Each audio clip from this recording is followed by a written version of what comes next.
Hey everybody, hope everybody's doing okay. Well, on this video, which is where I try to divide into the brain into 4 different parts, this is the 3rd part, and I'm going to clump together, because otherwise I would have made 2 separate videos, the meninges of the brain and the CSF circulation. Okay, so we'll go over the meninges of the brain first. Okay, the meninges of the brain.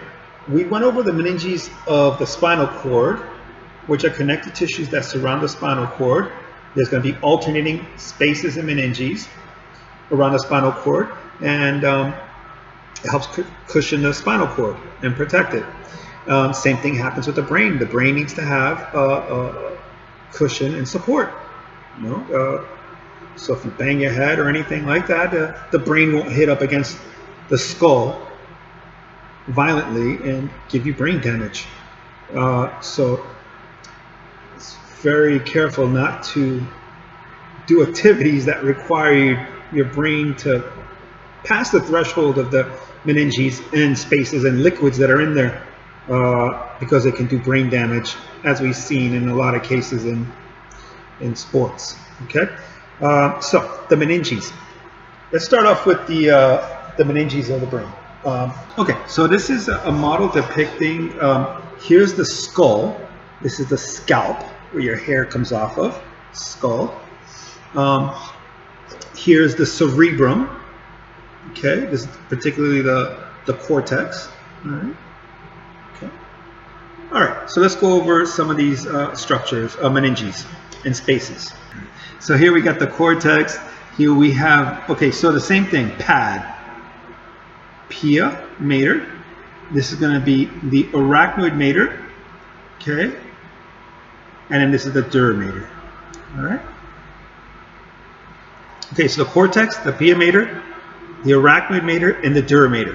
Now the Dura mater in the around the brain is actually twofold.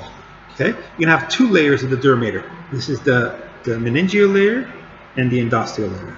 Okay. And in between the 2 dura maters, here you have this big cavity. That's called the Dural Sinus. The bloodstream is going to go through in between the 2 layers of the dura of the skull. Okay. Okay. So let's do the spaces. So pia, arachnoid, and dura. This is the subarachnoid space. Here you see the little lines here, which represent the kind of like webbing. All right. And here you have the subdural space. Now, the epidural space would pretty much not be like the spinal cord. It's pretty much just the dural sinus between the 2 dura layers. Okay, so just basically subarachnoid space, subdural space. There's no epidural space. Just dural sinuses in between 2 layers of dura mater: the meningeal layer, periosteal layer, or endosteal layer. Okay, so what else can we do? The CSF circulation. This thing right here is called an Arachnoid Granulation. I'm just going to introduce it now. Maybe I'll use this model again when I do the CSF circulation next. But the CSF is going to go from around the brain and into the bloodstream via this Arachnoid Granulation. And it's going to be lined by cells called astrocytes, and the astrocytes maintain the blood-brain barrier. Okay. All right, so basically I just wanted to show you the meningeal layers, okay, and the spaces. Oh, there's one more model, which is this one that so kindly held up that block, all right, which is going to be just mainly Dura mater, okay. I wish there was a little bit higher here, something like a platform, but there we go. All right, so the meninges, this meninge is Dura mater, and the Dura mater is going to be hard, and it's going to separate the 2 cerebral hemispheres, the 2 cerebellar hemispheres, and it's going to be a Dura mater that separates the cerebellum from the cerebrum. Okay, so let's look at those 3 Dura mater that compartmentalize each one of those sections. That's it. Okay, so the first one's going to be called the Falx Cerebri, which is this one. The Falx Cerebri, if you can see, it's Dura mater, And you can see the superior sagittal sinus there, that blue, and the inferior sagittal sinus wedged up in between those two dura layers that I just mentioned earlier, the endosteal layer and the meningeal layer. Okay, so this dura mater, it's really hard, is called the Falx Cerebri. Okay. Now this one down here, which is horizontal, kind of looks like a tent, goes up like a tent, goes up like a tent. Okay, that's called the Tentorium Cerebelli. Again, dura mater. Tentorium Cerebelli separates the cerebral hemispheres from the cerebellar hemispheres. Okay. And then finally, you can't see it here, but you'll see it in here. Let me see if I put this together. Okay, right there. Okay. That's going to be called the Falx Cerebelli, and the Falx Cerebelli separates the two cerebellar halves or hemispheres. Okay. So those are our three dura maters that compartmentalize our cerebrum and cerebellum from each other and from within. Okay.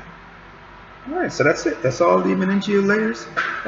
Those are the meningeal layers and spaces. All right, so let's do the CSF circulation. Within our brain, we're going to have cavities and spaces, okay?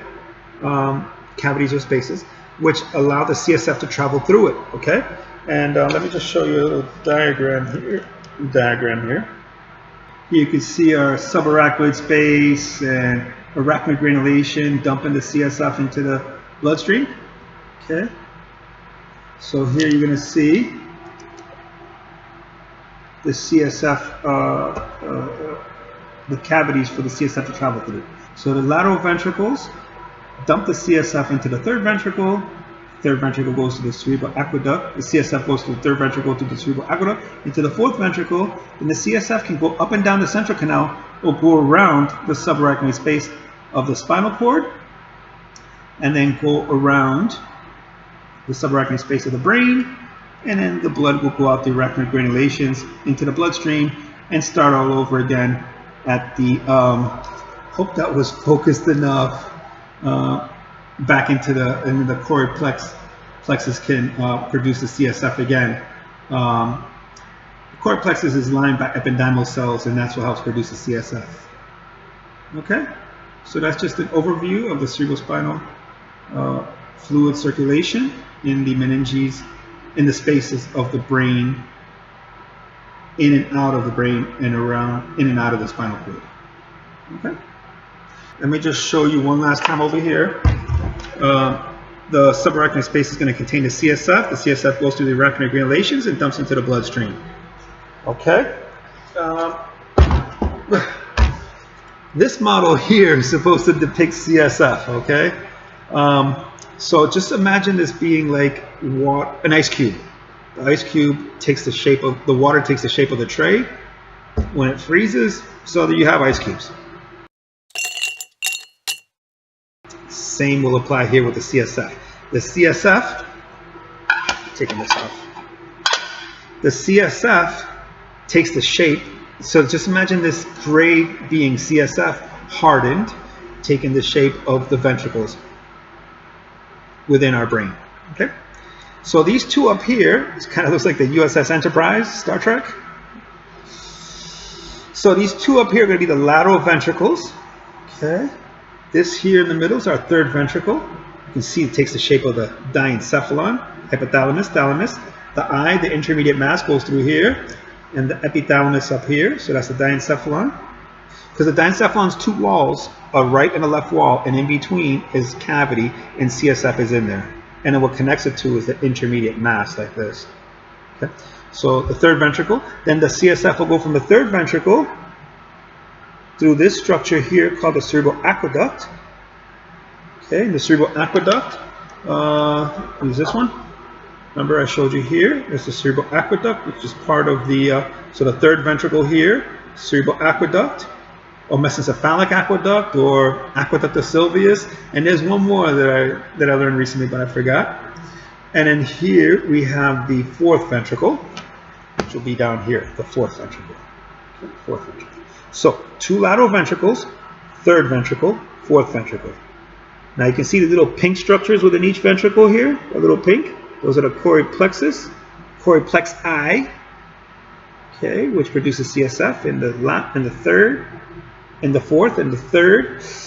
I don't know if you can see the pink. I don't know how I can position this. There it is, the pink in the third ventricle, and then down underneath here you see the pink in the lateral ventricles, which are the choroid plexi, and it produces CSF. The only thing I got to mention is that the lateral ventricles connect to the third ventricle via the interventricular foramen, which are these two little connections here. That's called the interventricular foramen, or the Foramen of Monro. And then I mentioned this already, but the third ventricle connects to the fourth ventricle. Whoops, I don't know if you saw that. But the third ventricle connects to the fourth ventricle via the Cerebral Aqueduct, or the Aqueduct of Sylvius, so unless it's a Falx Aqueduct. Okay. And then from there, the CSF will go via the one median and two lateral apertures outside the brain and into the subarachnoid space of the spinal cord, around the brain, to the arachnoid granulations, and then eventually into the superior sagittal sinus and inferior sagittal sinus of the bloodstream.